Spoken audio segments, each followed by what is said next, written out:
हरि बिने होने लगाए पार।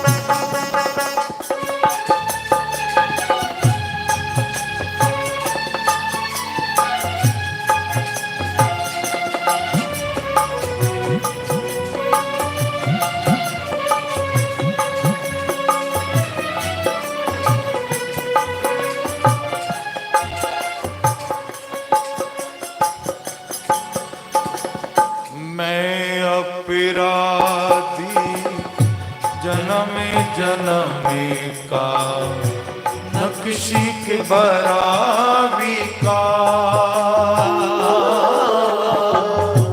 मैं अपराधी जन्मे जन्मे का न किसी के धरावी का। दाता दुखी बंदीना तुम दाता दुखी बंदीना मेरी करो सहाय के तुम्हें होने लगाए पार। हरि बिने होने लगाए पार।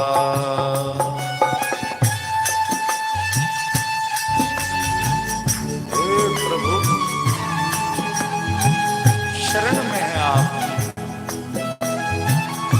दीन को शरण दे मेरे मालिक।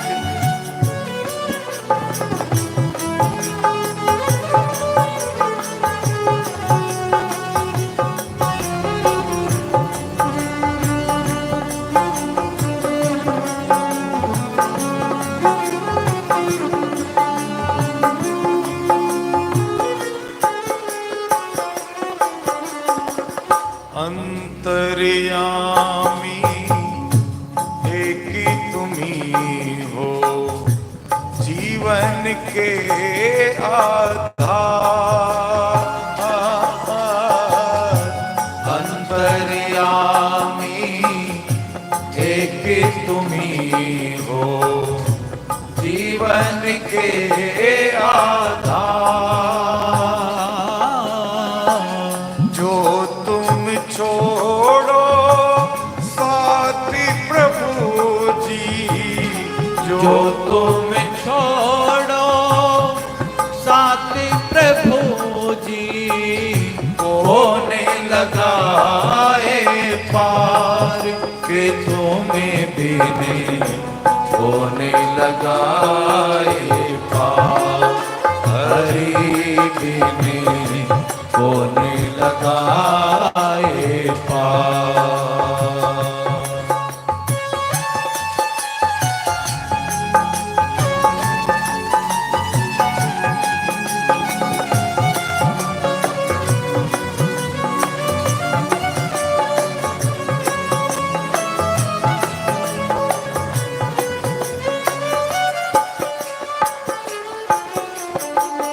साहिब तुम्हें मते भूलना, लाकी लोगी मिल जा। साहिब तुम्हें मत भूलना, लाखी लोगी मिल जा। हमसे तुम्ही को बहुत ही है, हमसे तुमको बहुत है, तुम समय हमेरा नाय के तुम्हें बिने होने लगाए पार। बिने होने लगाए पार। नैया पड़ी मझधार, नैया पड़ी मझधार के तो में बिने होने लगाए पार। हरि बिने होने लगाए पार। जय जय श्री राम। जय जय श्री राम। परम आदरणीय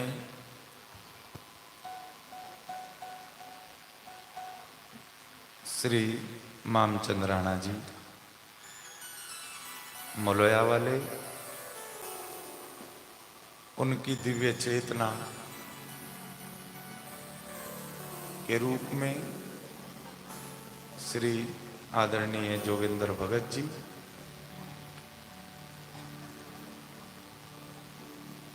समस्त प्रत्यक्ष अप्रत्यक्ष देव समाज, आप सबके भीतर बैठे मेरी पवित्र बेटियां, मेरी बहनें, मेरी माताएं, सभी के हृदय में बैठे परमात्मा को मेरा प्रणाम। जय राम जी की। ओम राम। भाव से कह दें जय राम जी की।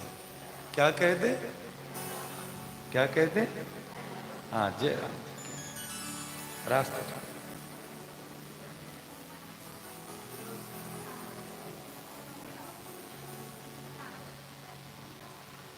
बोलो सच्चिदानंद भगवान की जय हो। आइए, कल कथा को विश्राम दिया। भगवान केवट की नाव से उतर करके पद यात्रा प्रारंभ करते हैं। पहले रथ से आए, अब फिर नाव से, अब पैदल यात्रा प्रारंभ होती है। कैसे चल रहे हैं?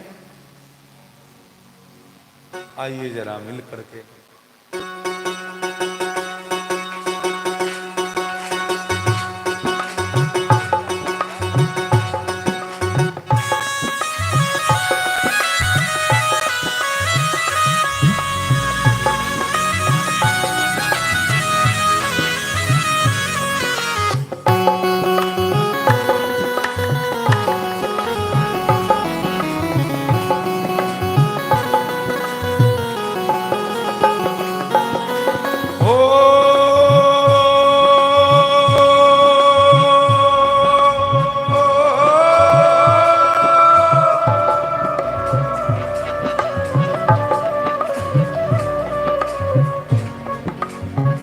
प्रभु पद रे की बीच बीच सीता,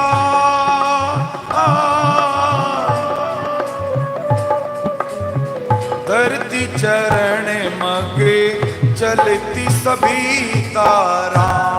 सिया राम, सिया राम, जय जय राम राम राम। सिया राम, सिया राम, जय जय राम राम। सिया राम, सिया राम, जय जय राम राम राम। सिया राम, सिया राम, जय जय राम।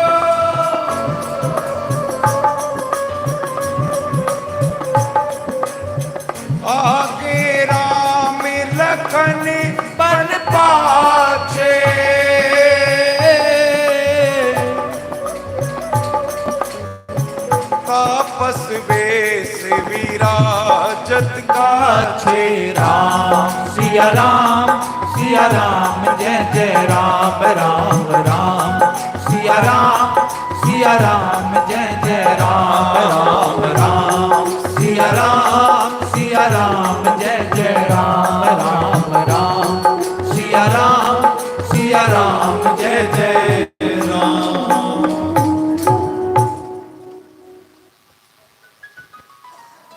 अच्छा आ जाए। आगे आगे राम, पीछे पीछे लखन, बीच में जानकी जी। लखनलाल भक्ति धर्म के आचार्य हैं।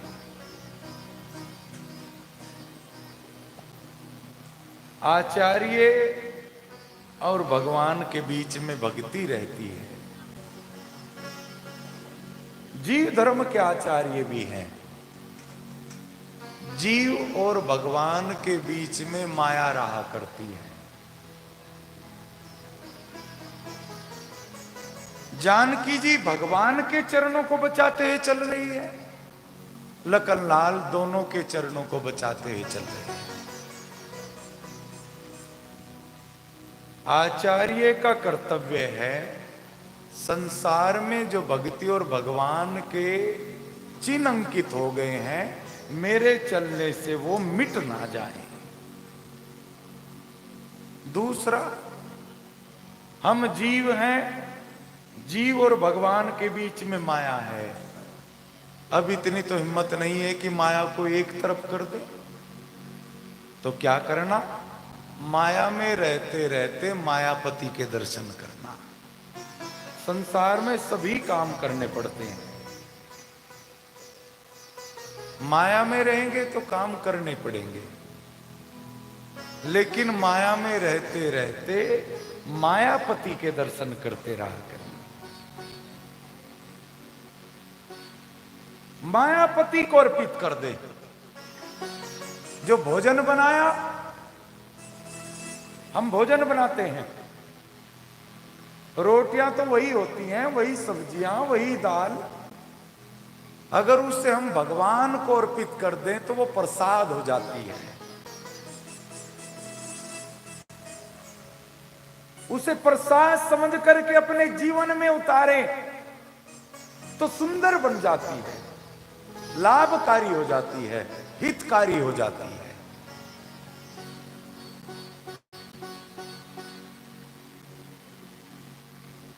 प्रसाद की बड़ी महत्ता है। याद रखना, भोजन विकृति लाता है, लेकिन भगवान का प्रसाद तो सदा ही मंगल करता है।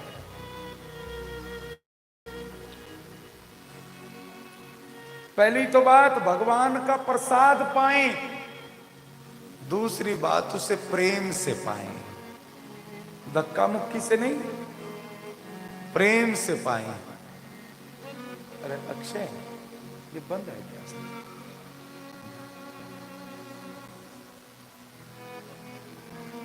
प्रभु का प्रसाद समझ करके ग्रहण करें। इसलिए तो रोज रोज निवेदन करते हैं, प्रसाद लेकर के जाएं। और प्रसाद तो प्रसाद होता है, प्रेम से ग्रहण करें, प्रेम से ग्रहण करें उसे। माया में रहकर के कम पड़ते हैं, चले भगवान की तरफ चले, उसी का काम समझ करके संसार के काम करें। तो याद रखना, जीवन में एक ना एक दिन परिवर्तन आता है और उसी काम के माध्यम से भगवान आ जाया करते हैं।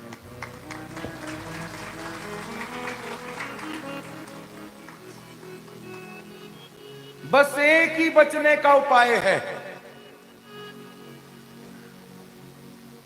माया के घर में रहने के साथ सदा मायापति के दर्शन में भाव रखें। फिर माया कितनी भी आकर्षित हो, आकर्षित नहीं करेगी, भटकेंगे नहीं, ना बाधक बनेगी। काम करना भगवान को अर्पित करके, तेरा तुझको अर्पण क्या लागे मेरा, बोले क्या लागे मेरा। उसको अर्पित कर दें। आगे आज का दिन तीनों ने एक वृक्ष के नीचे विश्राम किया। गुरु तीनों के आवास की सुंदर व्यवस्था करता है। रात्रि पूर्ण होते ही प्रातःकाल सब विधियों से निवृत्त होकर के भगवान यात्रा प्रारंभ करते हैं। और कहां पहुंच गए? प्रयागराज, तीर्थ राज प्रयागु। गंगा यमुना सरस्वती का सुभग समन्वय। गए होंगे प्रयागराज में कुछ लोग। महाकुंभ लगता है प्रयाग में प्रत्येक 12वें वर्ष, जिसके बारे में कहा गया तीर्थ राज प्रयागु। क्या कहा?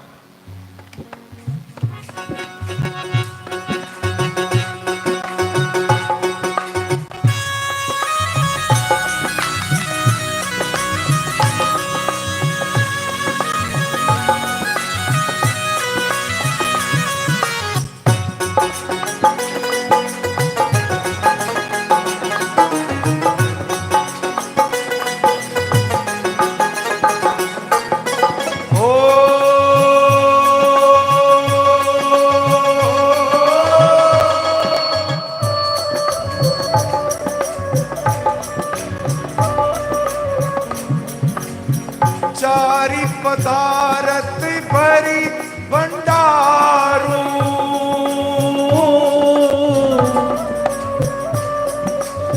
पुण्य प्रदेश देश अति चारू। राम सिया राम जय जय राम राम राम। सिया राम जय जय राम राम। सिया राम जय जय राम राम राम। सिया राम जय जय राम। भगवान श्री प्रयाग में स्नान करते हैं, प्रयाग की महिमा का वर्णन करते हैं। और प्रयाग वासियों को जैसे ही पता लगा दौड़ दौड़ करके भगवान जी का दर्शन करने आते हैं। सभी को दर्शन दे करके भगवान श्री तीर्थराज, जिनके प्रभाव से तप से गौरवान्वित है, ऐसे महान मुनीश्वर भारद्वाज जी का दर्शन करने उनके आश्रम में आते हैं। और जैसे ही आश्रम में आए, मुनि को दंडवत प्रणाम किया। मुनि ने आसन दिया। दौड़ दौड़ करके ऋषि मुनि आए, भगवान श्री ने सभी को प्रणाम किया। रात्रि विश्राम यहीं पर होता है। अगले दिन विधियों से निवृत्त होकर के गुरुदेव से बोले, गुरुदेव कृपा करके बताएं हम किस मार्ग से जाएं। जीवन का मार्ग या तो पता होना चाहिए,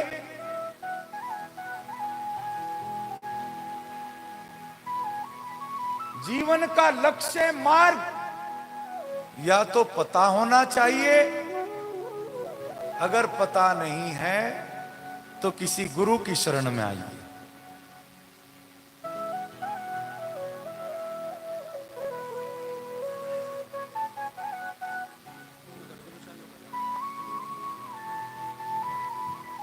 किसी गुरु की शरण में आइए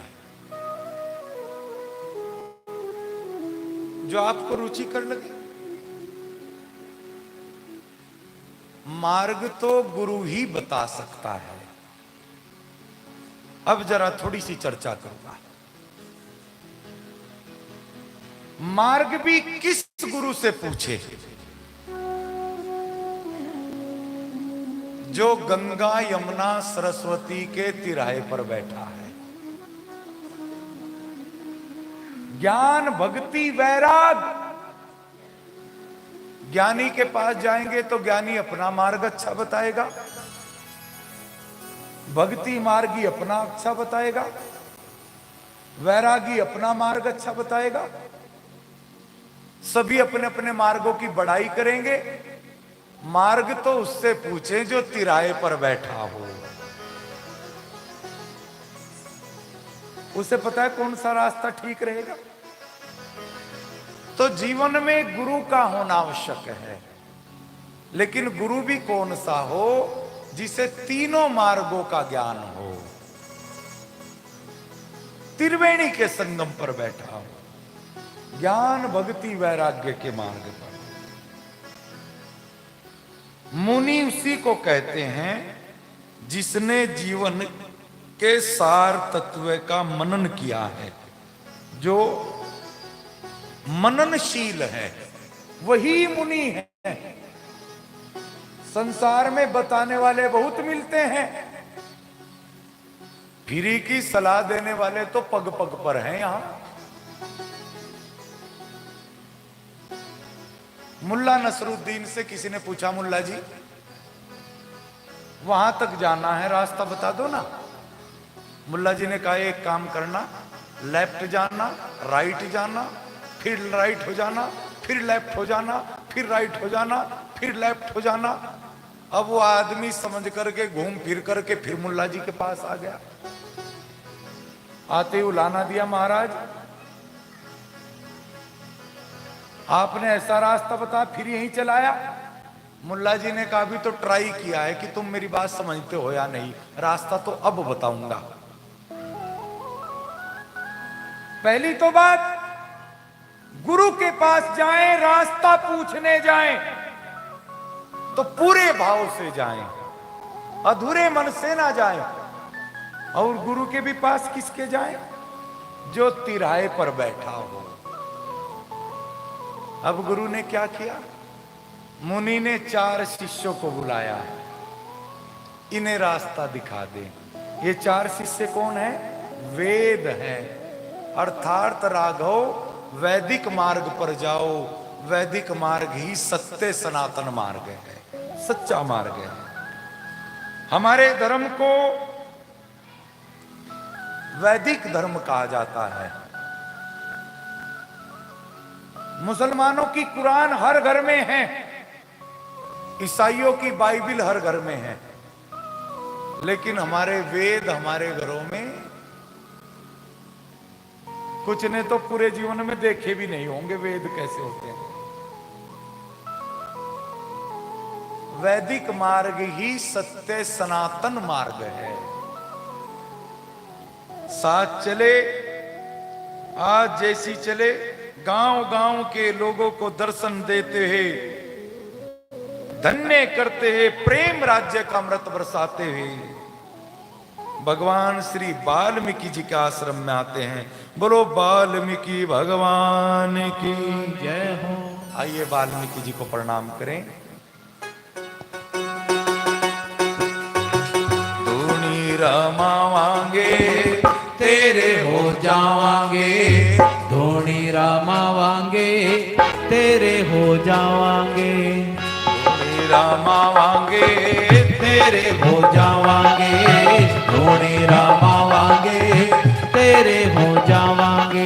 अलख निरंजन भव भंजन, अलख निरंजन भव भैरंजन वाल्मीकि भगवान धूनी रमावांगे तेरे हो जावांगे, धोनी रामावांगे तेरे हो जावांगे।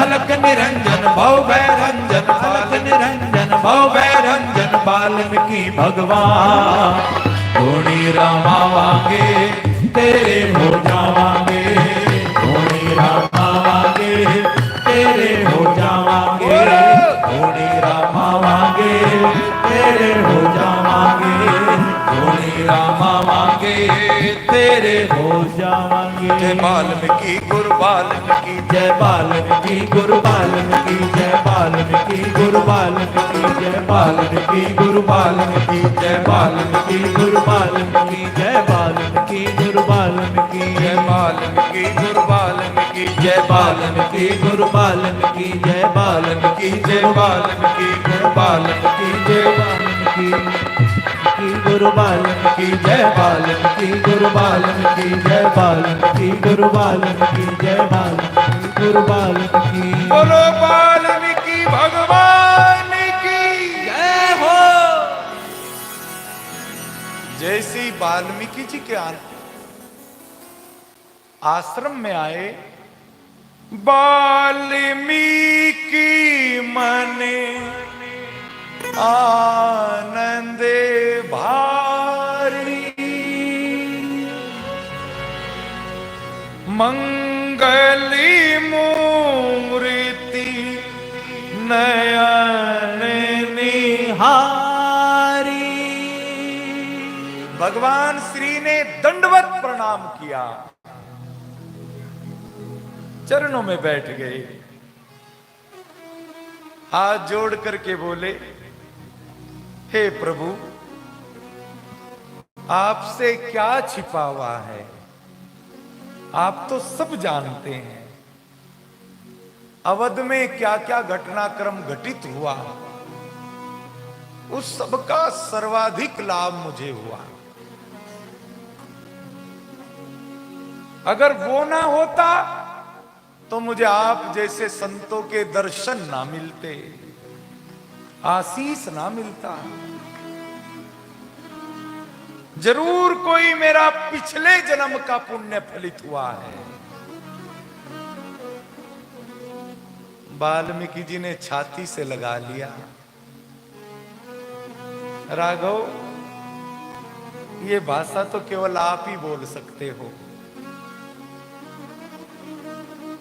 हे ऋषिवर, कृपा करके बताएं हम अब किस स्थान पर रहें। मार्ग भी गुरु से पूछा और स्थान भी गुरु से पूछा। वाल्मीकि जी मुस्कुरा करके बोले, अच्छा, पहले तो तुम ये बता दो तुम किस स्थान पर नहीं हो। जहां तुम नहीं होगे हम बता देंगे, वहां रहना। अरे राघव, तुम तो हर जन में हो, हर मन में हो, हर तन में हो, कहां नहीं हो?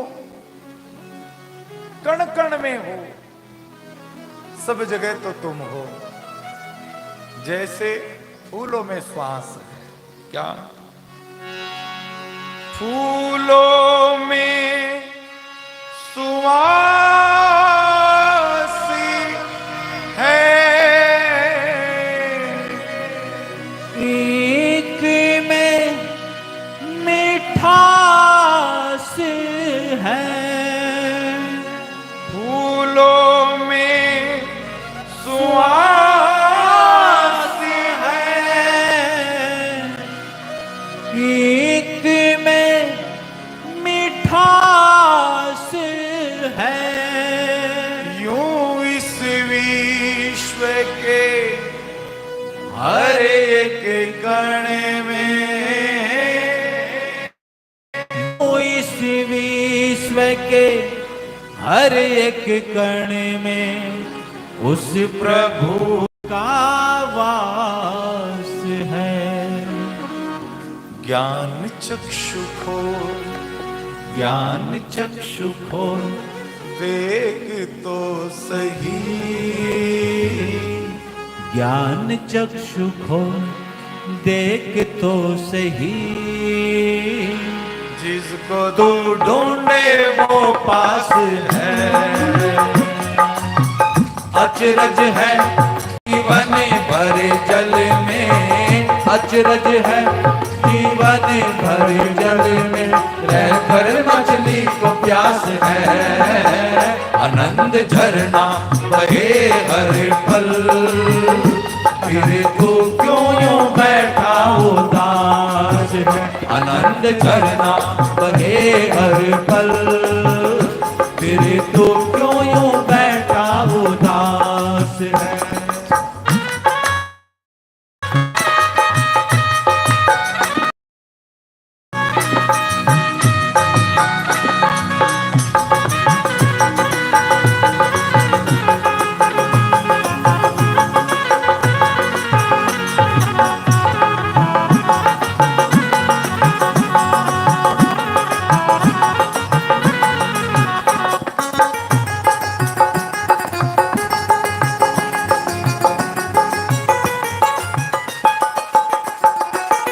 कर ले भजन ये समय पास है, पल पल घटती तेरी सांस है। कर ले भजन ये समय पास है, पल पल घटती तेरी सांस है। कर ले भजन ये समय पास है, पल पल घटती तेरी सांस है। टूट न जाए बीच अधर में, टूट न जाए बीच अधर में, सांसों की तेरे लड़ी। सुमिर मनवा, सुमरिल मनवा हर एक सांस पर, सुमरिल मनवा हर एक सांस पर। सांसों का ना विश्वास है,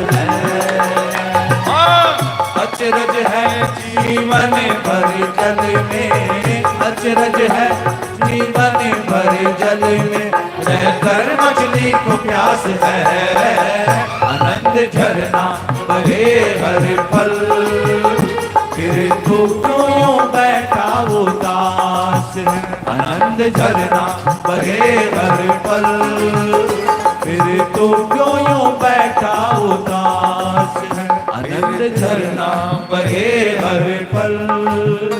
फिर तू क्यों यूं बैठा उदास है। फूलों में सुवास है, एक में मिठास है, फूलों में सुवास श्वास है, एक में मिठास है। यूं इस विश्व के हर एक गण में, यूं इस विश्व के हर एक कण में उस उस प्रभु का वास है। हर कण में है, कण कण में है ना। एक ने कहा महाराज होगा, हमें तो दिखता नहीं। दिखता है परमात्मा, हम देखते नहीं। वो तो कण कण से प्रकाशित होता है। फूलों में सुवास एक में मिठास है, फूलों में सुवास है, एक में मिठास है। इस संसार के बनाने वाला कोई तो है, अपने आप तो नहीं बना। कोई तो नियंत्रण करता है। जरा विचार करना, विज्ञान ने कितनी रिसर्च कर ली, लेकिन आज भी गेहूं से खून नहीं बना पाया। सब्जियों से खून, लेकिन मेरे राम ने हमारे भीतर ऐसी मशीन फिट की है, खाते गेहूं है और बनता, खाते सब्जी है और बनता।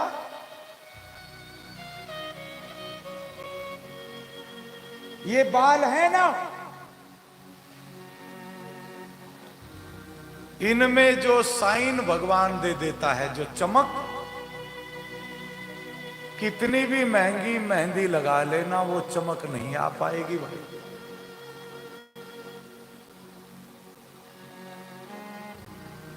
वो नूर, वो चमक जो भगवान दे देता है।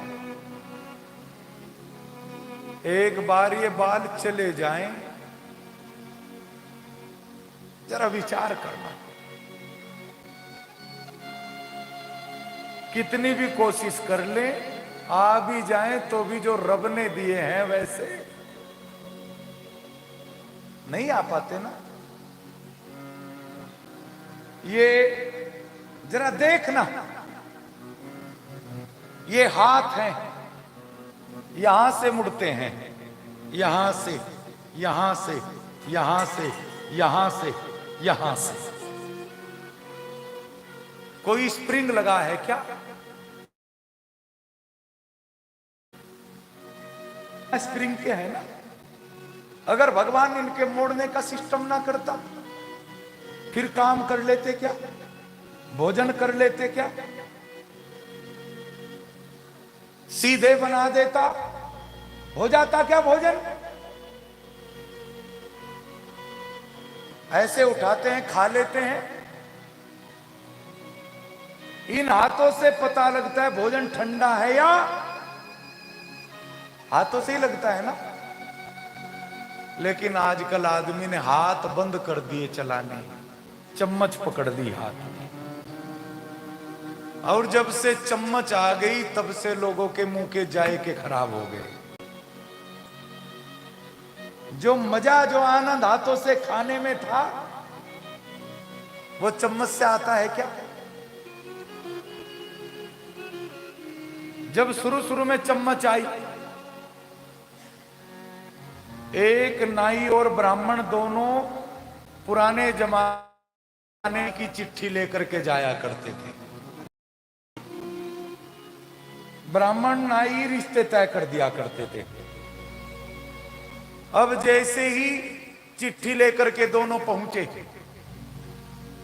जजमान के यहां नई नई चम्मच आई। पंडित जी की खातिरदारी में गरम गरम खीर और चम्मच लगा करके दे दी। अब पंडित जी को पहले तो पता लग जाता था हाथों से खीर ठंडी है या गरम है। नाई ने कहा पंडित जी मंत्र बोल करके शुरू करो। अब जैसे मंत्र बोल करके पंडित जी ने शुरू किया, अब पता चले ही नहीं ठंडी है या गर्म है। जैसी जोर से चम्मच मारी और जैसे मुंह में खीर पहुंची गरम गरम, एकदम से मुंह जला।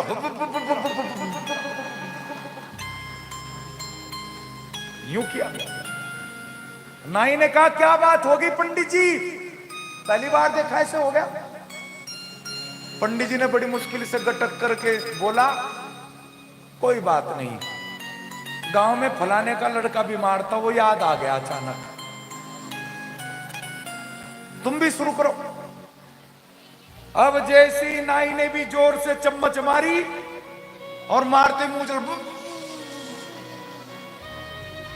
पंडित जी ने कहा क्या हो गया? बोला जो गांव में लड़का बीमार था ना वो मर लिया, उसका काम हो लिया। त्वचा से पता लगता है भोजन ठंडा है या, ठंडा है या गर्म है।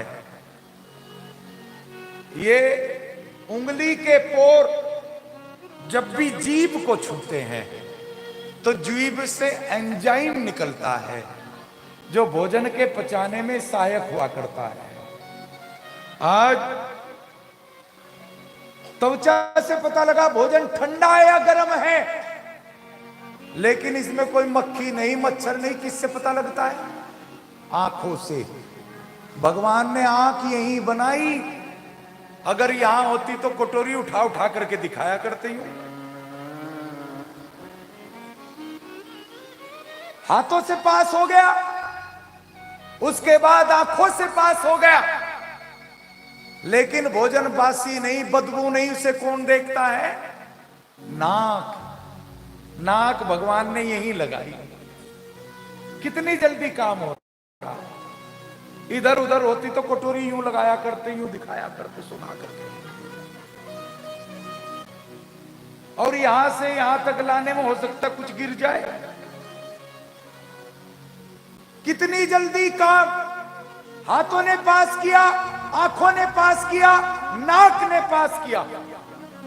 उसके बाद हो सकता है टुकड़े के भीतर कोई कंकड़ हो, पत्थर हो, कील हो, तो 32 दांत उसका पोस्टमार्टम कर लेते हैं।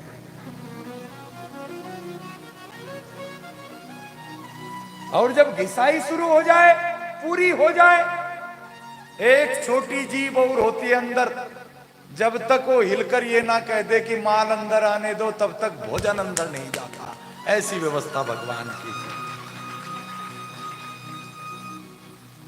कितनी गजब व्यवस्था बनाई भगवान ने। ये कान बनाए, सुनता तो छिद्र से ही है ना, इनका क्या लाभ है भाई? चलो बहनों को तो कुंडल पहनने होंगे, हमें क्या करना इनका?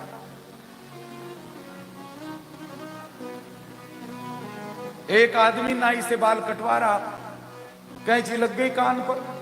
भला भले आदमी अंधा करेगा क्या? नाई ने कहा कान ही तो कटेगा, अंधा कैसे हो जाएगा? आंख थोड़ी फूटेगी। कान कटने से अंधा कैसे हो जाओगे? उसने कहा अगर कान कट गया, चश्मा कौन सा तेरे बाप के कान पर रखूंगा? भगवान जानते थे इसकी नजरें कमजोर होंगी और नजरे के लिए चश्मों की जरूरत पड़ेगी और चश्मे के लिए स्टैंड की जरूरत पड़ेगी, इसलिए भगवान ने स्टैंड बना करके भेजा है। क्या अद्भुत बात है। फूलों में सुवासी है,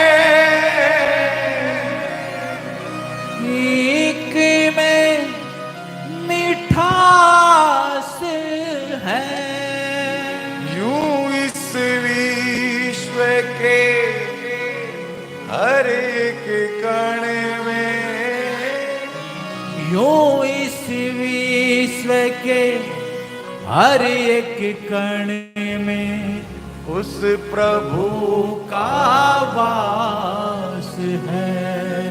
कण कण में हो राघव आप। भगवान ने कहा गुरुदेव मैं तो हूं, मेरे साथ दो और भी हैं,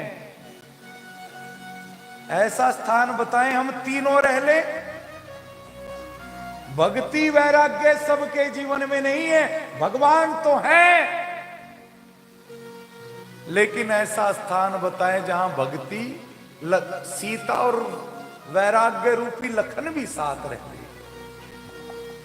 बोले राघव यहां से अत्रि अनुसुईया की तपस्थली आप चित्रकूट नामक स्थान पर रहे और भगवान श्री ने प्रणाम किया और चले हैं चित्रकूट की ओर। क्या लिखा? बड़े प्रेम से चले।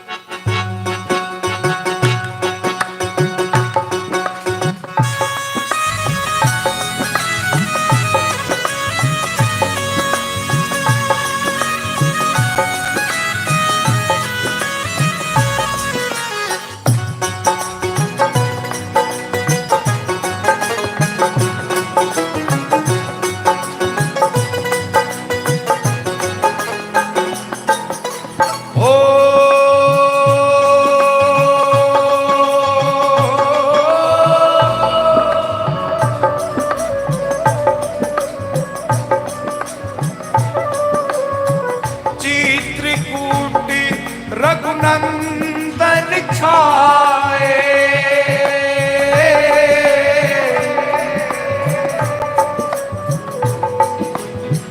समाचार सुनी सुनी मुनि आए। राम सिया राम जय जय राम राम राम सिया राम जय जय राम राम सिया राम जय जय राम राम राम सिया राम जय जय राम। जैसे पक्षी अपने अंडों पर छा जाता है, पंख फैला लेता है, भगवान श्री चित्रकूट में छा गए। जितने कोल भील थे, जिसे पता लगा दौड़ दौड़ करके आ गए। कुटिया बनाई गई है और जिसके पास जो फल थे, जल थे, आकर के अर्पित कर दिया। तेरा तुझको अर्पण क्या लागे मेरा। भगवान जीवन में आ गए, संत जन मिलने के लिए आए, देवता लोग मिलने के लिए आए, सबने अपनी अपनी बातें रखी और अब चित्रकूट में भगवान श्री कुटिया बना करके रहने लगे। कई बार भगवान जी के मन में विचार आता है, वनवास मुझे ही तो हुआ है, सीता जी और लखन मेरे साथ हैं, कहीं इनके मन में ये ना आ गया हो, आता हो कि हम क्यों फिर रहे हैं। तो भगवान ने क्या लीला की, जरा सुनना ध्यान से। भगवान एक वृक्ष के नीचे बैठे, जानकी जी बामंग में बैठी। भगवान ने कहा, देवी जानकी सामने वृक्ष देख रही हो ना? बोले हां प्रभु। बोले देखो कितनी सुंदर लता इसके साथ लिपटी हुई है, कितने भाग वाला है ये वृक्ष जो इतनी सुंदर लता इसके साथ लिपटी है।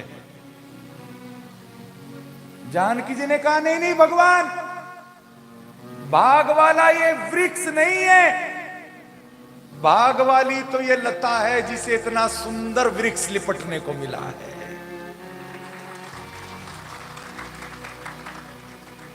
तभी लखन ने कहा, नहीं नहीं मां,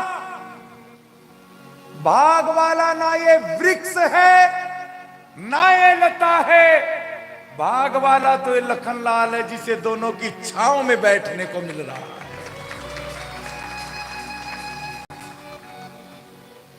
भाग वाला तो मैं हूं। इस प्रकार से भगवान श्री चित्रकूट में रहते हैं। संध्या के समय जानकी जी आरती करती हैं, भगवान को मां याद आ जाती है। आदमी कहीं भी रहे, मां बहुत याद आया करती है। भगवान रोने लगते हैं, मेरी मां मुझे ढूंढ रही होगी। मेरे राजा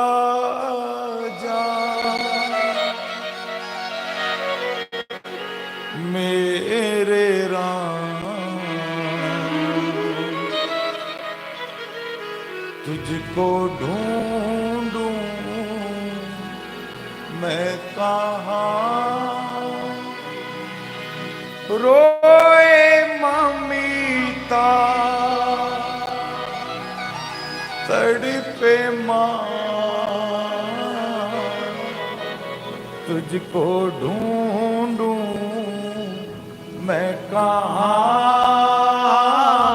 मेरे राजा मेरे राम, तुझको ढूंढूं मैं कहाँ, मेरे राजा मेरे राम, तुझको ढूंढूं मैं कहाँ,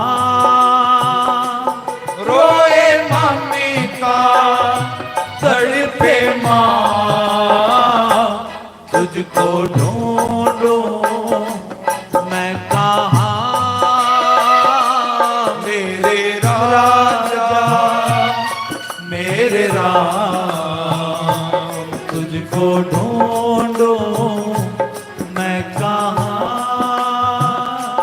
मेरे राजा मेरे राम, तुझको ढूंढूं मैं कहाँ। भगवान रोने लगते हैं, जानकी जी लखन भी रोने लगते हैं। अब आइए अवध में चले, पीछे वहां क्या हो रहा है। गोस्वामी जी ने प्रसंग बदला, रामी गवन वन कहे वो सुहावन, सुनहु सुमंत अवध जीमी आवा।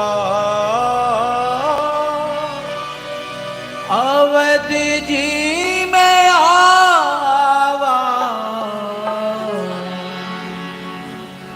6 दिन बाद निषाद राज गुहू लौटे। सुमंत जी का रथ जहां गंगा के किनारे खड़ा था, 6 दिन से वहीं का वहीं खड़ा है। दौड़ करके आए। मंत्री जी बेहोश पड़े हैं रथ में, जल के छींटे मारे। मंत्री जी आप गए नहीं, रो पड़े, किस मुंह से जाओ, कौन सा मुंह ले जाओ। महारानी कौशल्या पूछेगी मेरा राम कहां है, मेरी सीता कहां है, मेरा लखन कहां है, कौन सा उत्तर दूंगा। गांव के युवकों को बुला करके रथ अवध की ओर मोड़ा गया। घोड़े करके उधर भागने लगे जिधर राम गए थे। जैसे तैसे रथ के घोड़ों को अवध की ओर लाया गया। जैसे ही गिरते पड़ते घोड़े तमसा के किनारे पर आए, गुहू के सेवक यहां से वापिस लौट गए। सुमंत एक वृक्ष के नीचे बैठ करके रात होने की प्रतीक्षा कर रहे हैं। सूर्यास्त के समय रथ अवध में प्रवेश कर रहा है। सुमंत ऐसी आपराधिक गलानी से भरे हैं जैसे 3 हत्या करके आ रहे हो। सूनी और अंधेरी अवध को देखकर सुमंत रोने लगे। जिस अवध में संध्या होते ही शंखनाद होता था, वेद ध्वनि सुनने के लिए देवता लोग गलियों में घूमते थे, आज शमशान जैसी भयानक दिखाई दे रही है। और धीरे धीरे रथ राज भवन में आया। जैसी घोड़े हिन हिनाए, राजभवन में रोना शुरू हो गए। सब हाहाकार हो गया। सुमंत की ऐसी दशा हो गई, ना कुछ दिखाई देता है ना सुनाई पड़ता है। जैसी कौशल्या मां ने सुना रथ आ गया तो पागलों की भांति दौड़ती हुई आई, रथ को पकड़ लिया। मंत्री जी मेरा राम कहां है, मेरी बेटी कहां है, मेरा लखन कहां है।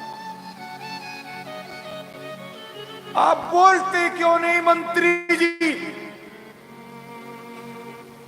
वहीं पछाड़ खाकर गिर गई। जैसे तैसे मां को भवन में लाया गया।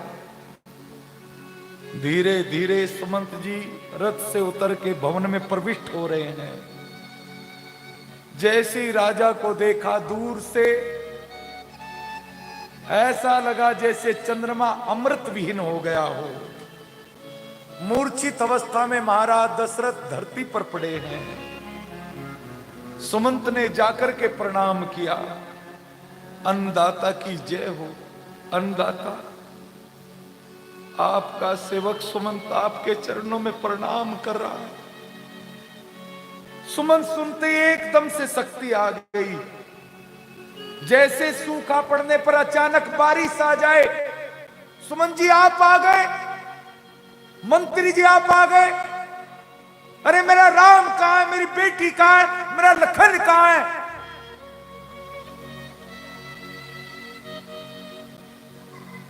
मंत्री जी शीघ्र लेकर के आओ ना। आप बोलते क्यों नहीं है? जैसी गर्दन झुका ली महाराज,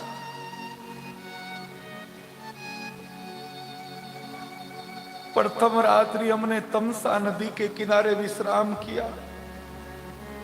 वहां सबको सोता छोड़ करके हम श्रृंगवेरपुर में दूसरे दिन विश्राम किया। तीसरे दिन एक नौका वाले ने अपनी नौका से गंगा बिठा करके उनको पार कराया। यहां तक मैं जानता हूं, आगे कुछ पता नहीं। एकदम से चीख पड़े, सिर पटकने लगे, सुमन या तो मुझे उनके पास ले चल, नहीं तो मेरे प्राण निकल जाएंगे। सिर पटक रहे, रक्त की धारा बहने लगी सिर से। कौशल्या ने दौड़ करके राजा को पकड़ लिया कसकर। महाराज ऐसा ना करे, मेरी ओर तो देख ले, मेरा क्या होगा आपके भी। एक बार मेरे सिंदूर की ओर देखिए, आपको दया आ जाएगी मेरे ऊपर।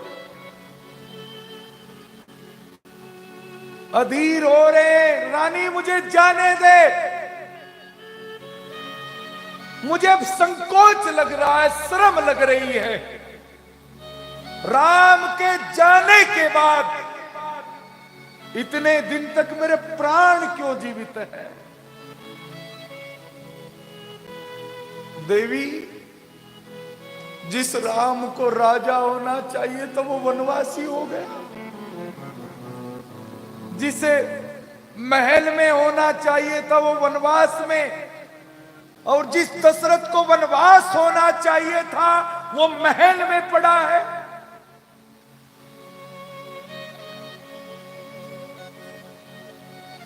मेरे भोले बालक ने एक बार नहीं पूछा, पिताजी मेरा अपराध क्या है? कैसे मुस्कुराकर चला गया। सिर पटकते हैं, रानी रोती है, रुकिए महाराज। सारी रानियां विलाप करने लगी, भवन में हाहाकार मचा है, रक्त की धारा बह रही है। महाराज बेहोश हो गए। रात के 12 बजे अचानक आंख खुली, एकदम से उठे। रानी वो देखो, सामने से श्रवण आ रहा है। रानी वो देखो, वो श्रवण के अंधे मां बाप आ रहे हैं। महाराजा बोल क्या रहे हैं? यहां तो कोई नहीं। रानी, जवानी में हमसे एक अपराध हो गया, गलती से श्रवण कुमार को हमारा शब्द भेदी बाण लग गया। ऐसे श्रवण कुमार जो अपने अंधे माप को तीर्थ यात्रा कराने आया, हमारे बाण से वो घायल हुआ। हम पास पहुंचे तब उसने अपनी कहानी बताई, मैं अपने अंधे मां बाप को तीर्थ कराने आया, आपने हमें क्यों मारा? राजन, मेरे मां बाप प्यासे हैं, एक काम करना, चुपचाप उन्हें पानी पिला देना। अगर पहले बता दिया तो मेरे मां बाप मेरे विरह में जी नहीं पाएंगे, प्यासे मर जाएंगे। और जैसे मैं अंधे मां बाप के पास पानी लेकर के गया, पानी की मटकी दी हाथ में, वो अंधी मां बोली, श्रवण बोलता क्यों नहीं?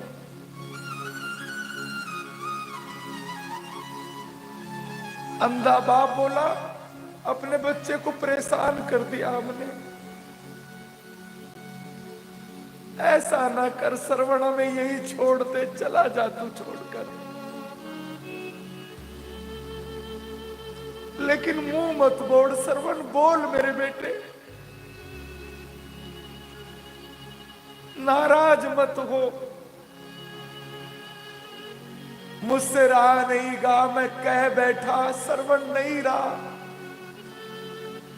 वो अंधे मां बाप इतने बिलखे, इतने रोए, रो करके बोले पापी दशरथ, जैसे आज हम पुत्र वियोग में प्राण त्याग रहे हैं,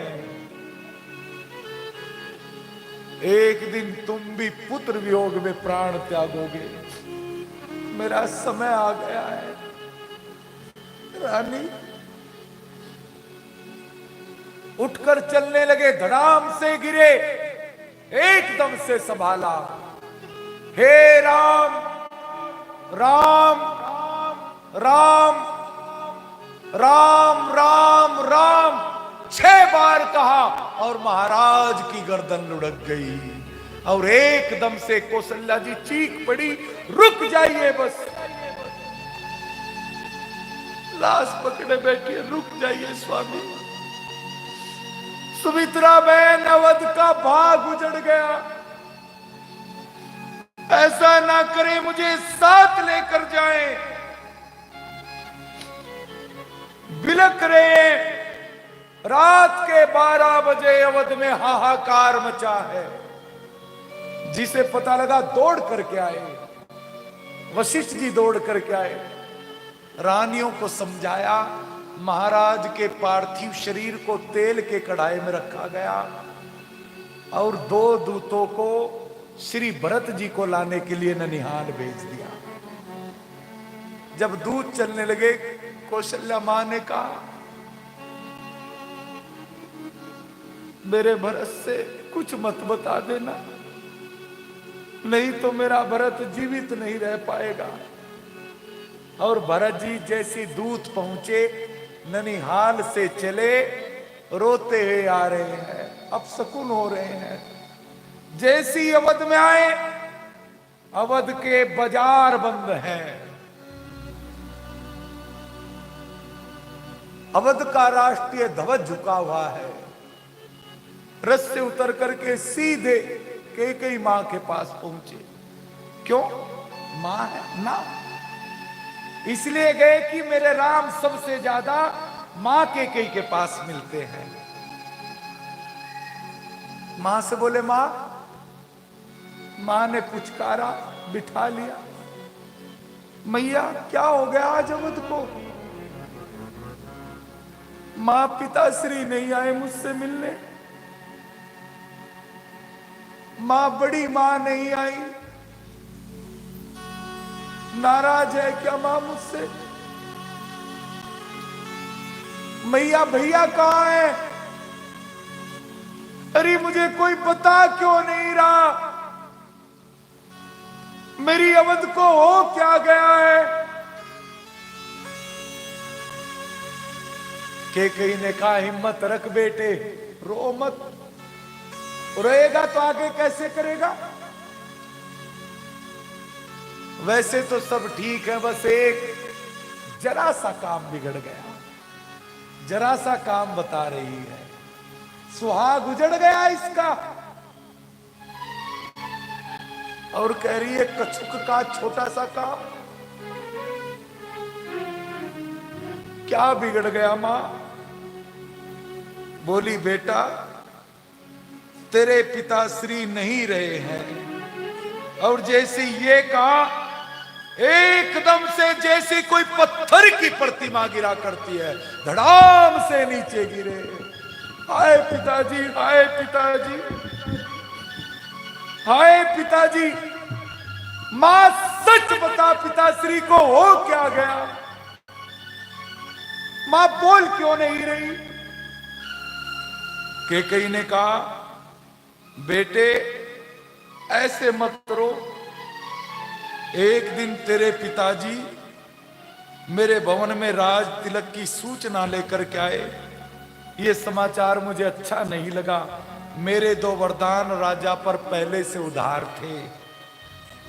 मुझे उस दिन अवसर मिल गया, मैंने उनसे अपने 2 वरदान मांग लिए। एक वरदान में तुझे अवध की राजगद्दी और दूसरे में श्री राम को 14 वर्ष का वनवास।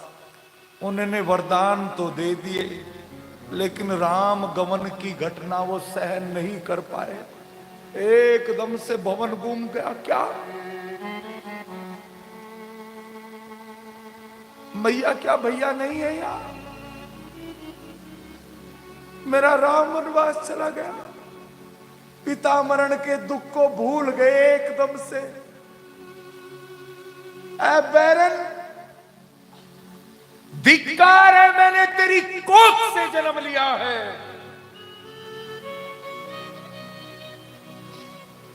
ऐ पापनी, तूने मेरे कुल का नाश कर दिया। लोग कहेंगे भरत की भी राजी रही होगी। बैरन, ये करने से पहले तेरा कलेजा क्यों नहीं जला? एक बार मुझसे पूछ तो लिया होता। अगर रघुवंश में स्त्री पर हाथ उठाना निषेध ना किया गया होता तो तेरा सिर धड़ से अलग कर लेता अब तक।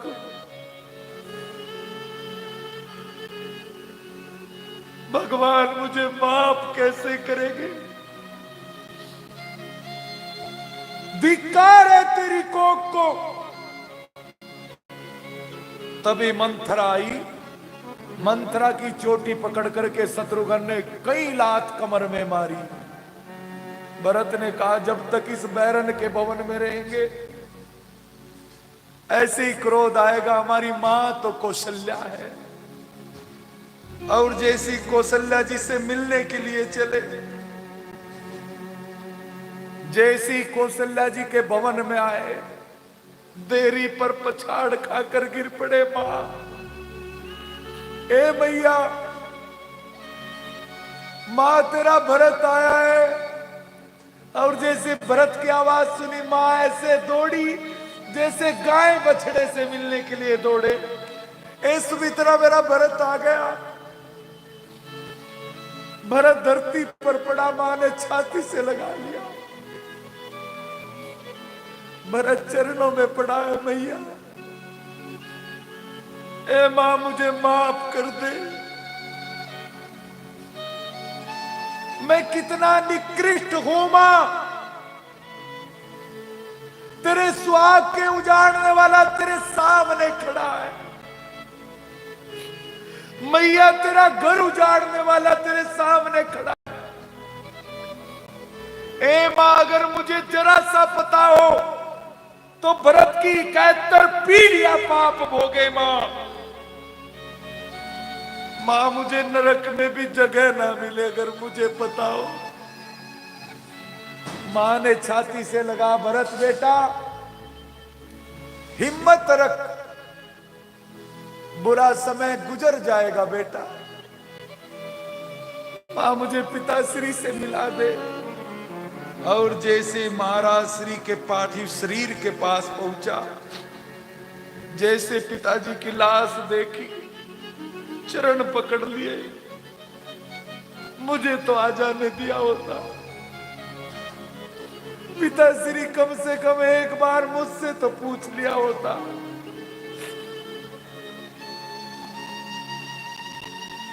मैं कितना धृष्ट हूं पिताश्री। आपके प्राण निकालने वाला, लेने वाला भरत, कितना दुस्साहस मेरा। आपके सामने खड़ा हूं, मुझे माफ कर दे। एक बार मेरा हाथ तो राम के हाथ में दे दिया होता। एक बार मुझसे पूछ तो लिया होता। ए मां, मेरे पिताजी से कह दो, एक बार बोलकर भरत से कह दे।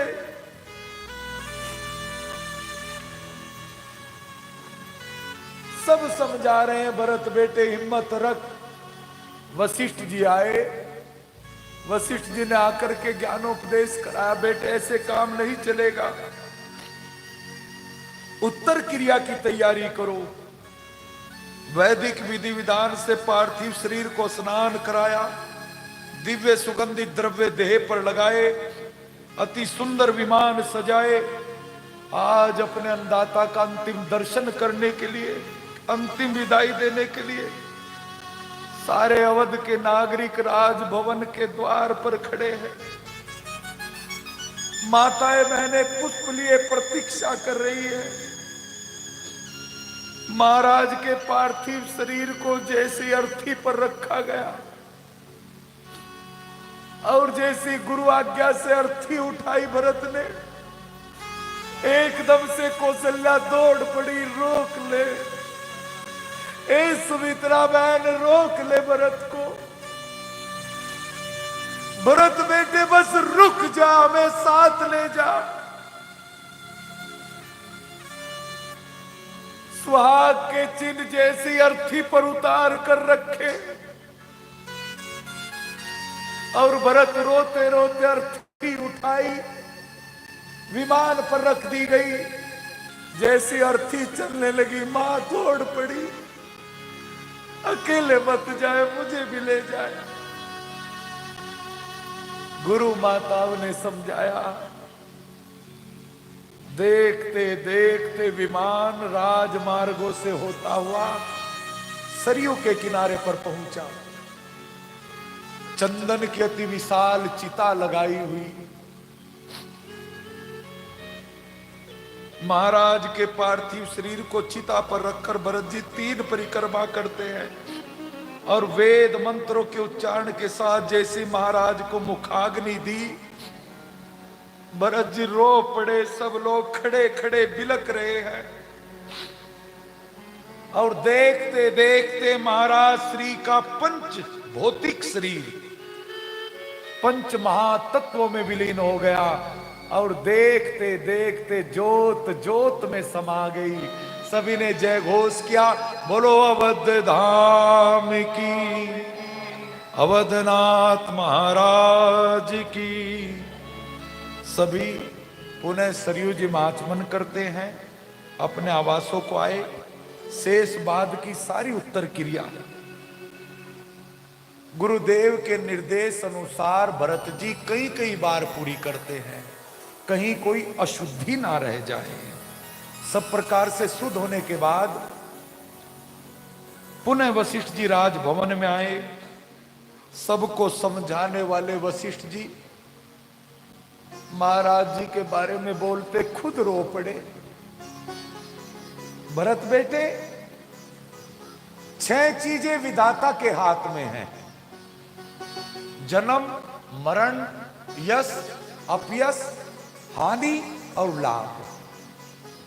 और जो चीज अपने हाथ में नहीं उसके लिए दुख कैसा।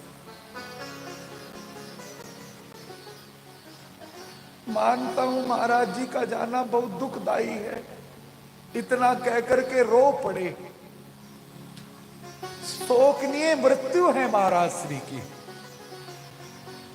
मृत्यु 2 ही प्रकार की होती है, एक शोकनीय, एक सोचनीय।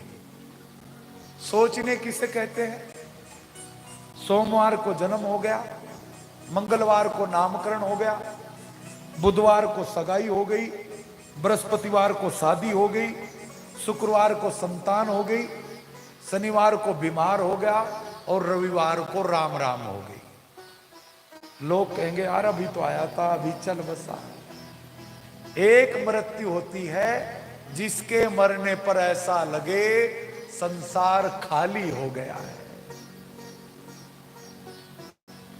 केवल घर वाले नहीं बल्कि संसार भर रोए, उस मृत्यु को शोकनीय मृत्यु कहते हैं।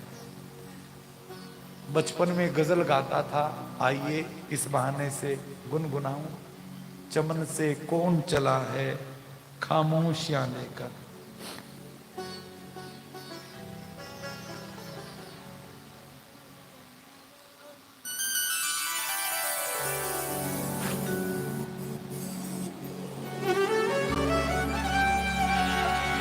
एक वो भी मृत्यु होती है जिसके लिए लोग कहते भगवान इसे तो उठा ही दे सकता।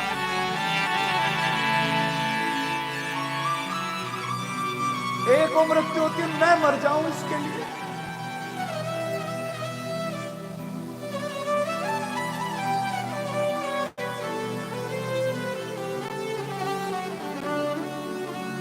जो राती दीनी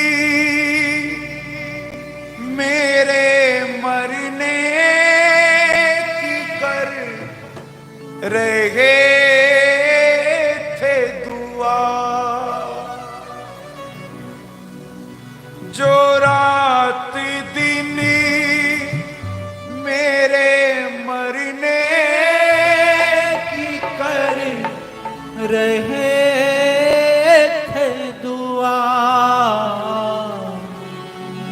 वो रो रहे हैं जनाजे पर हिचकियां लेकर वो रो रहे हैं जनाजे पर हिचकियां लेकर चमन से कौन चला है खामोशियां लेकर चमन से कौन चला है खामोशियां लेकर कली कली भी तड़प उठी है सिसकियां लेकर कली कली भी तड़प उठी है सिसकियां लेकर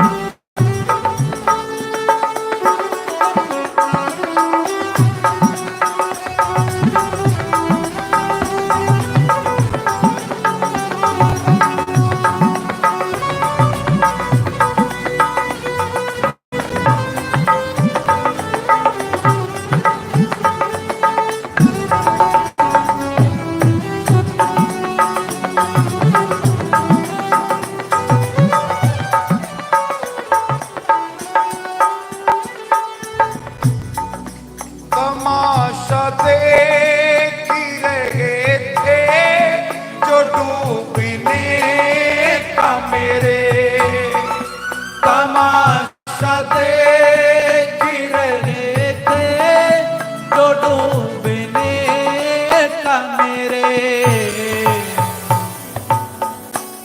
वही तलाश में निकले कश्तियां लेकर वही तलाश में निकले हैं कश्तियां लेकर चमन से कौन चला है खामोशियां लेकर चमन से कौन चला है खामोशियां लेकर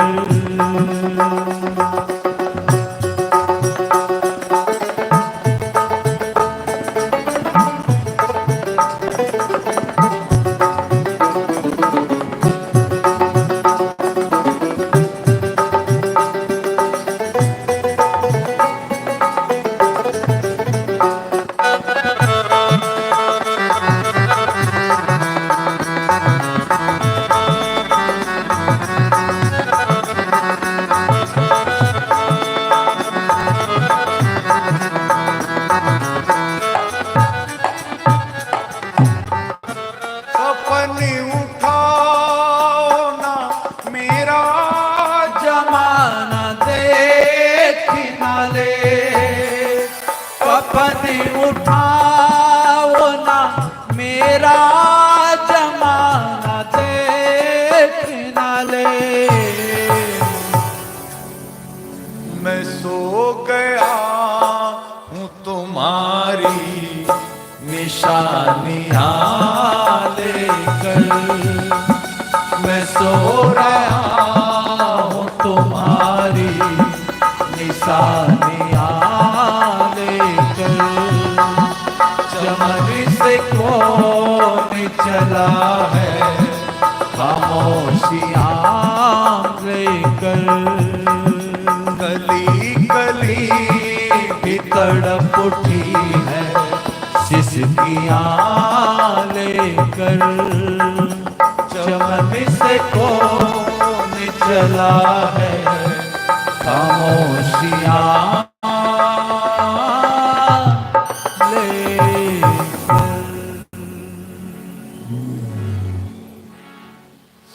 को समझाने वाले खुद रोने लगे। वशिष्ठ जी ने अपने आदेश से अवध के सभी गणमान्य नागरिक, सचिव, अधिकारी सबको राजसभा में बुलाया। आज माताएं उपस्थित है, लेकिन महाराज दशरथ के सिंहासन पर उनका मुकुट रखा हुआ है। खाली सिंहासन देख करके सब तड़प रहे हैं, बिलक रहे हैं।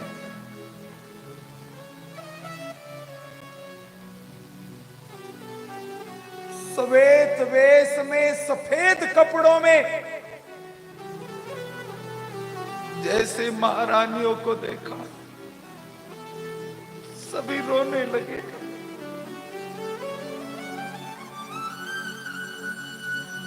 आसन पर बैठी।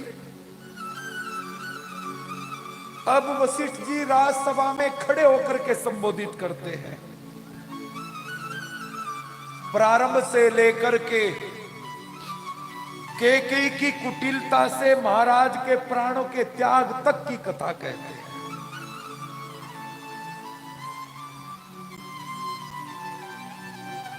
जैसे ही राम के स्वभाव की याद आई, वशिष्ठ जी रोने लग गए। वशिष्ठ जी समझाते हैं, भरत, महाराज को प्राण उतने प्यारे नहीं थे।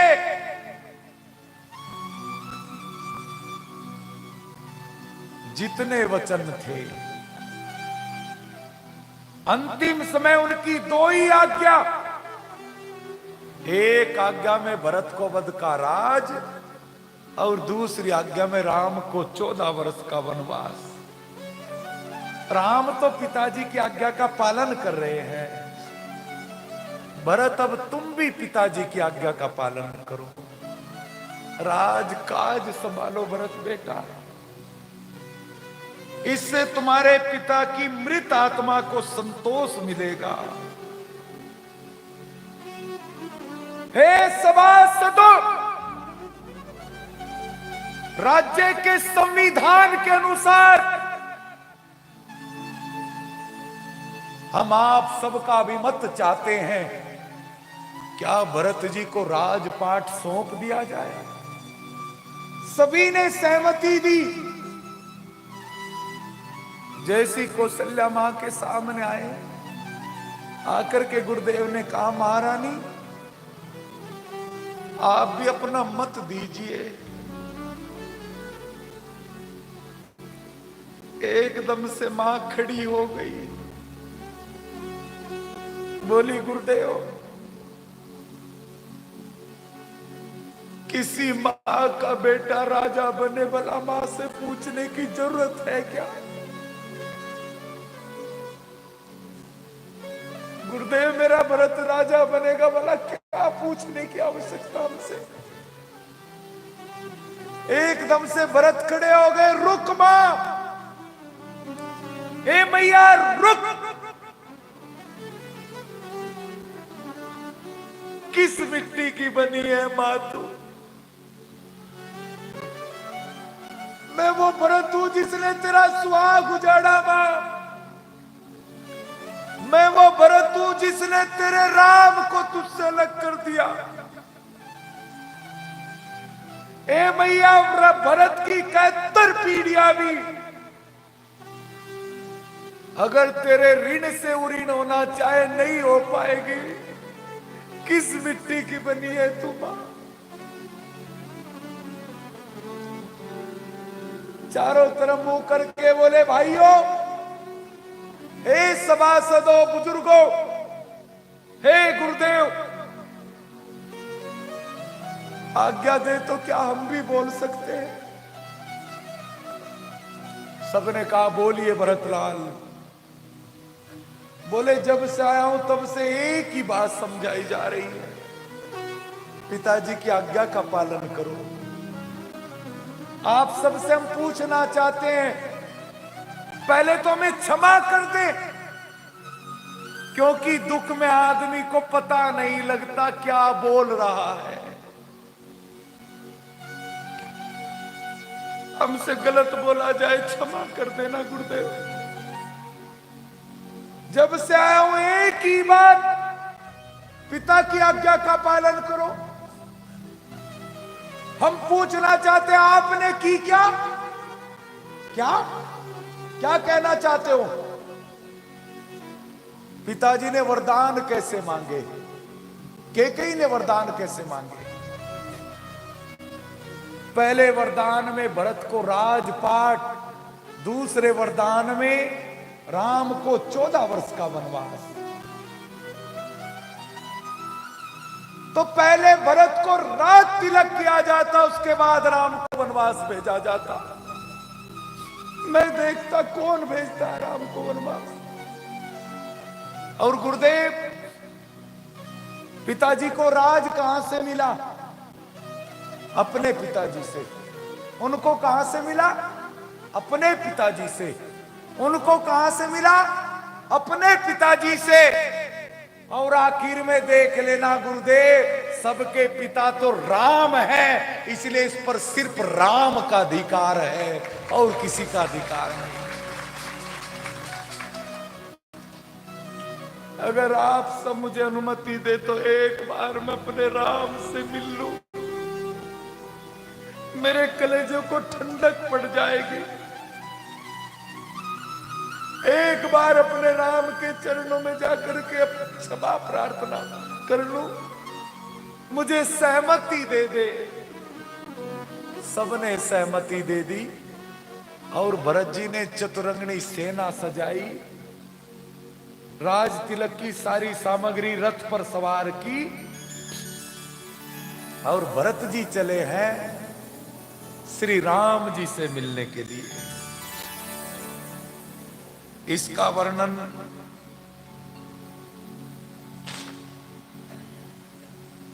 रथ तैयार कराए गए, घोड़े सजाए गए, पालकियां बनाई गई, अवध वाले भी चले, मंगल ध्वनि के साथ सभी अपने वाहनों में सवार होकर के चित्रकूट की ओर चले और भरत जी रोते जा रहे हैं, श्री राम जय जय।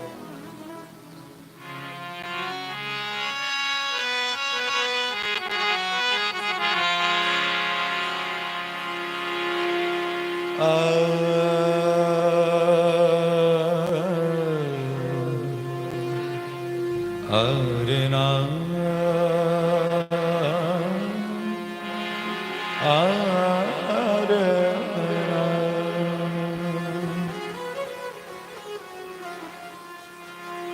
मेरे रामी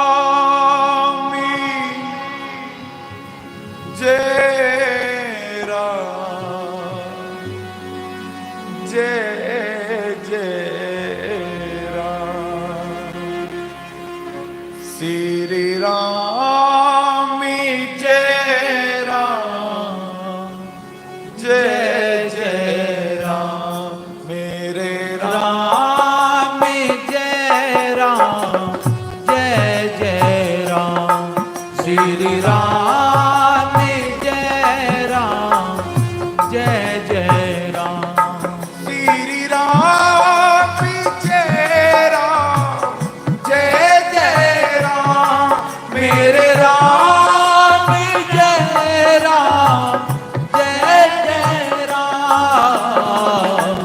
मेरे राम जय राम जय जय राम, श्री राम जय राम जय जय राम, मेरे राम जय राम जय जय राम, सिया राम जय राम जय जय राम, बोलो राम राम राम राधे आइए श्याम बाबा। श्याम श्याम, बोलो राम राम राम राधे श्याम श्याम श्याम, मेरे राम राम राम राधे श्याम श्याम श्याम, भजन राम राम राम राधे श्याम श्याम श्याम। आइए राम से मिलने की यात्रा पर चलना है भरत जी के साथ।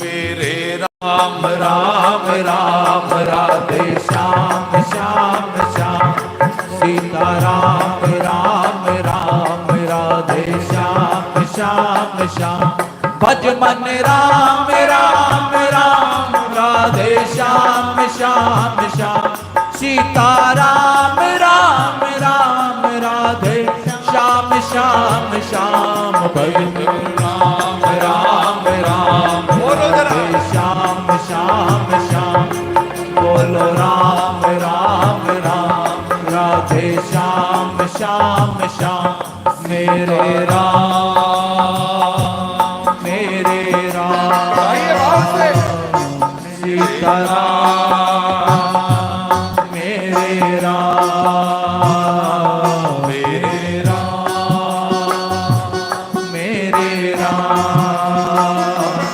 मेरे राम मेरे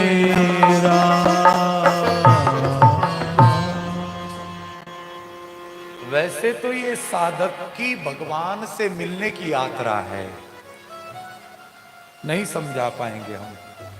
जहां जहां भगवान श्री रुके, श्रृंगवेरपुर में रुके तो वहीं श्रृंगवेरपुर वालों को छाती से लगा लिया भरत ने।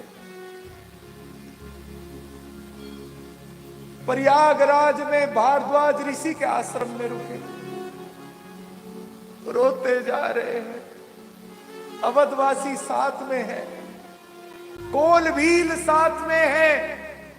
मेरे रामी जय राम जय जय राम श्री रामी जय राम जय जय राम। निषाद राज कुहू बता रहा है,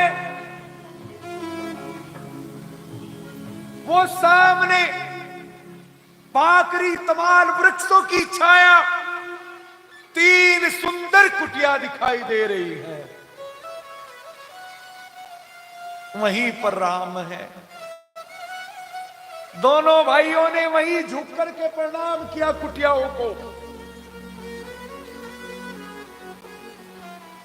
और जैसी झुके भगवान के चरण चिन्ह दिखाई देने लगे। रो पड़े भरत, कुटिया की परिक्रमा करने लगे। पीछे से प्रवेश करते हैं। निषाद राजगु ने कहा, केवट ने कहा, आगे से आइए ना। बोले इतनी हिम्मत नहीं है भैया, सामने से आ जाओ।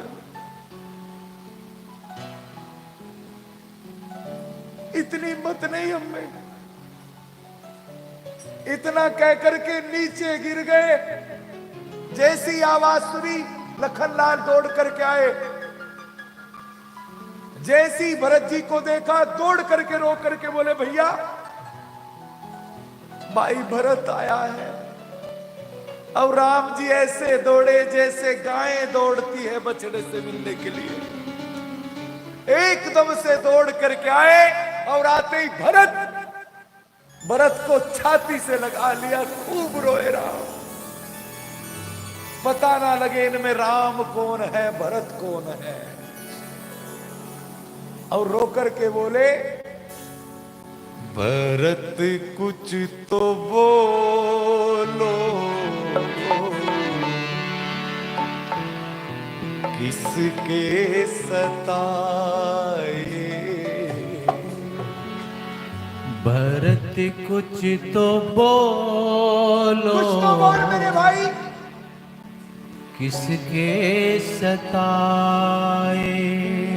बड़ी है मुसीबत क्या, बड़ी है मुसीबत क्या, पैदल जो आए। भरत कुछ तो बोलो, किसके सताए। भरत कुछ तो बोलो, किसके सताए।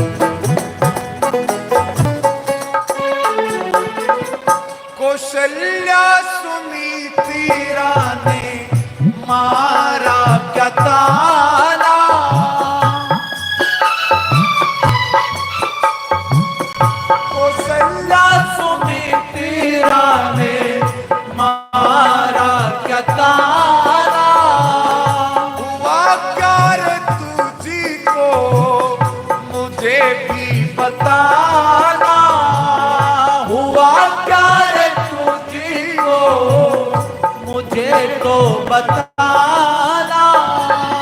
कसम है तुझे जो तू, कसम है तुझे जो तू मुझे ना बताए। भरत कुछ तो बोलो किसी के सताए। भरत कुछ तो मेरे बोलो भाई। किसी के सताए। रो मत भाई, माँ ने कुछ कहा, कुछ तो बोल मेरे भाई।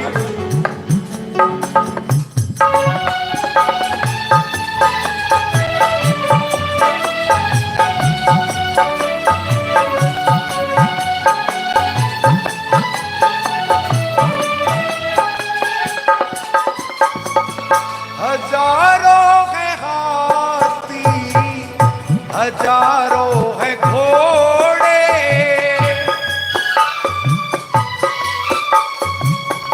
हजारों है हाथी हजारों है घोड़े। मगर तूने क्यों रे रथ में न जोड़े। मगर तूने क्यों रे रत में न जोड़े। संगी तेरे सभी, संगी तेरे सब पैदल है आए। भरत कुछ तो बोलो किसी के सताए। भरत कुछ तो बोलो किसी के सताए।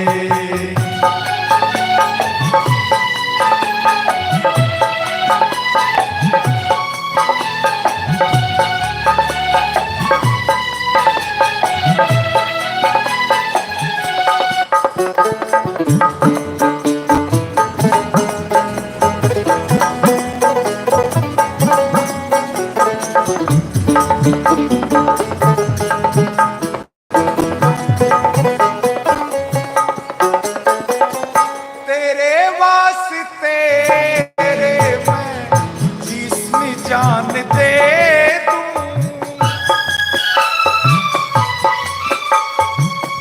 तेरे वास्ते रे मैं जिस्म जान दे दूं।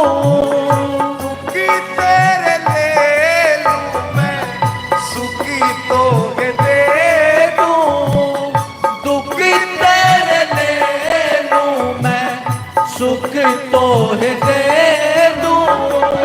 मुसीबत कभी भी ना, मुसीबत कभी भी ना तेरे संग आए। भरत कुछ तो बोलो किसी के सताए। भरत कुछ तो बोलो किसी के सताए। पड़ी है मुसीबत क्या पड़ी है मुसीबत क्या पैदल जो आए।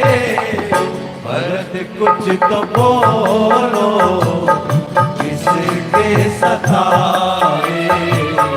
भरत कुछ तो बोलो किसी के सताए। कुछ तो बोल भरत, रो मत मेरे भाई। पीछे से शत्रुघ्न ने प्रणाम किया, निषाद राजगुरु ने किया, छाती से लगा लिया राम ने, कुटिया में लेकर के आए। भरत जी सोच रहे हैं जानकी मैया मुंह फेर लेगी शायद, लेकिन जैसे जानकी जी ने सिर के ऊपर हाथ रखा, चरणों में लेट गए।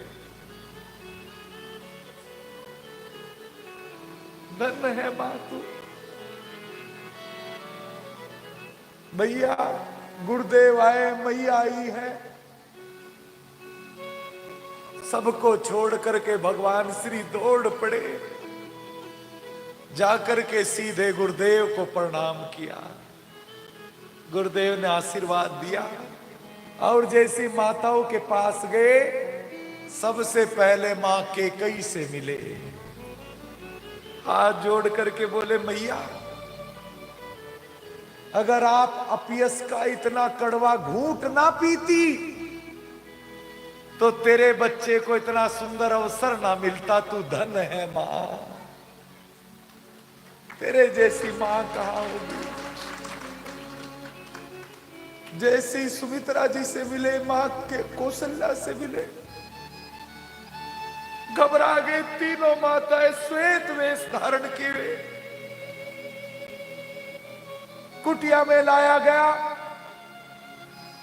गुरुदेव माइक चर्चा करने लगे। खड़े होकर के बोले, गुरुदेव ये क्या हो रहा है, अजीब सा लग रहा है हमें। जैसे गुरुदेव ने कहा महाराज श्री नहीं रहे, भगवान श्री रोने लगे, सब रोने लगे। गुरुदेव ने समझाया, ऐसा लगा जैसे आज ही शरीर पूरा हुआ हो। पिताजी की तर्पण की क्रियाएं गुरुदेव की आज्ञा अनुसार भगवान पुनः करते हैं। चित्रकूट की गोदी में दूर दूर तक अवधवासियों ने अपने डेरे डाल दिए। सब लोग इस भूमि की मंदाकिनी धारा की, लता वृक्षों की और वन के जीव जंतु कोल की रातों की प्रशंसा कर रहे हैं। कोल भीलों को जिसे भी पता लगा अवधवासी आए हैं, दौड़ दौड़ करके आए और आकर के फल दिया, जल दिया, पुष्प दिए। अवधवासी बोले, भाई इन फलों का मूल्य क्या है, रेट क्या है, क्या रेट है इनका? कोल भीलों ने कहा, भगवान भी हमें मुफ्त में मिले हैं, इसलिए इनका कोई मूल्य नहीं है भाई। ये तो तेरा तुझको अर्पण मेरा।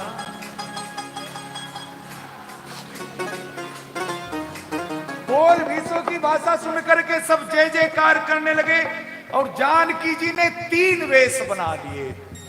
तीनों सास माताओं की सेवा करती है, किसी को कुछ पता नहीं। अब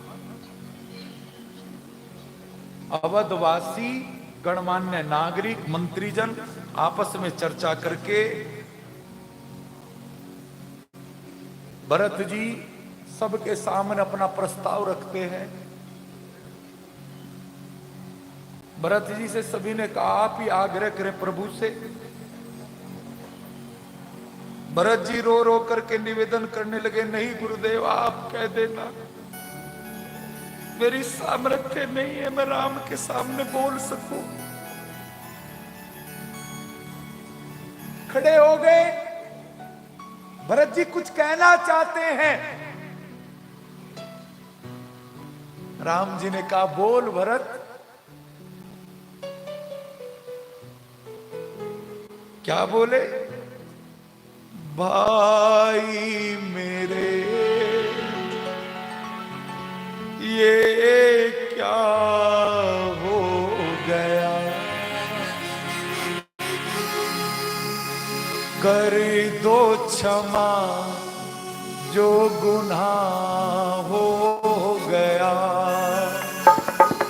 भाई मेरे ये क्या हो गया, कर दो क्षमा जो गुनाह हो गया। भाई मेरे ये क्या हो गया,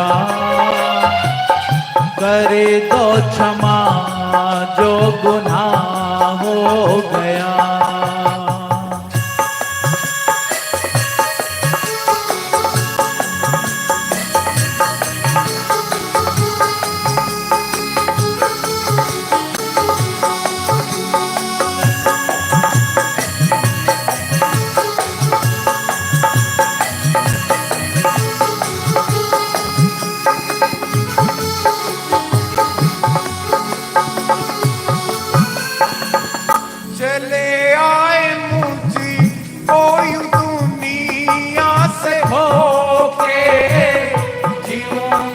भला किसके सहारे में होके चले आए मुझे कोई दुनिया से खो के, जीऊंगा भला किसके सहारे में होके।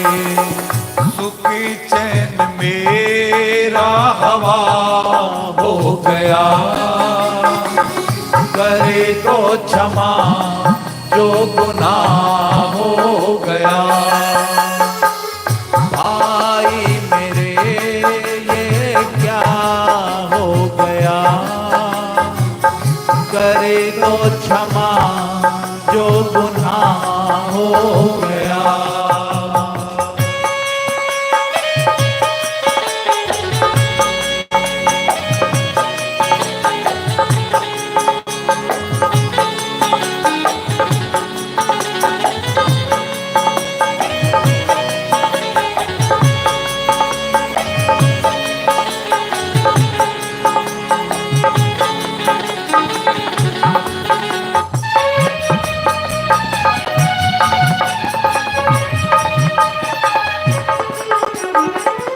बिगड़ा नहीं पूछ लो चलो भ्राता, दंड मिले मुझको रे पाप कर माता।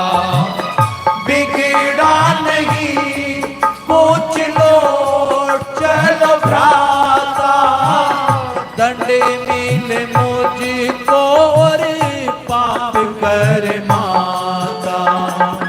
उसी के ही कारण खिला हो गया करे वो क्षमा जो गुनाह हो गया। भाई मेरे ये क्या हो गया, करे तो क्षमा जो गुनाह हो गया। भाई मेरे ये क्या हो गया, कर दो क्षमा जो गुनाह हो गया। भैया अवध अनाथ हो गई है भाई, वापिस चलो भाई। भैया मुझे क्षमा कर दे। राम जी खड़े हो गए, छाती से लगा लिया, सुन भरत, के चरित्र को भाव से सुनेगा, करके कान में प्रवेश करता।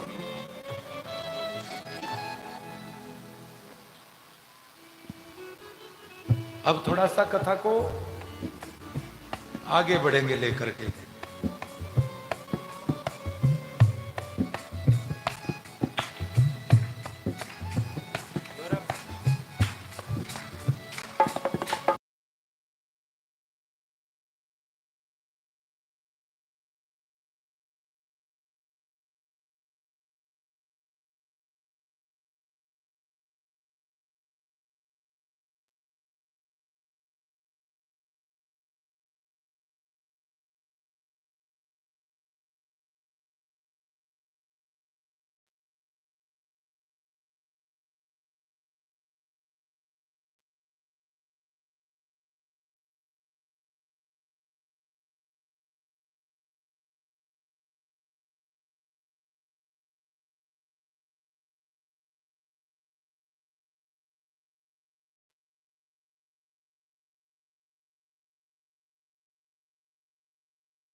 तो सहयोग करें इस भंडारे में, इस पवित्र कथा में। जानता हूं मैं आदरणीय भगत जी की किसी से मांग नहीं है, कुछ मांगते हों, लेकिन सभी के सहयोग से सुंदर आयोजन हो जाए, सभी मिलजुल करके कर ले। हाँ, ये मां अपनी पेंशन लेकर के आई है।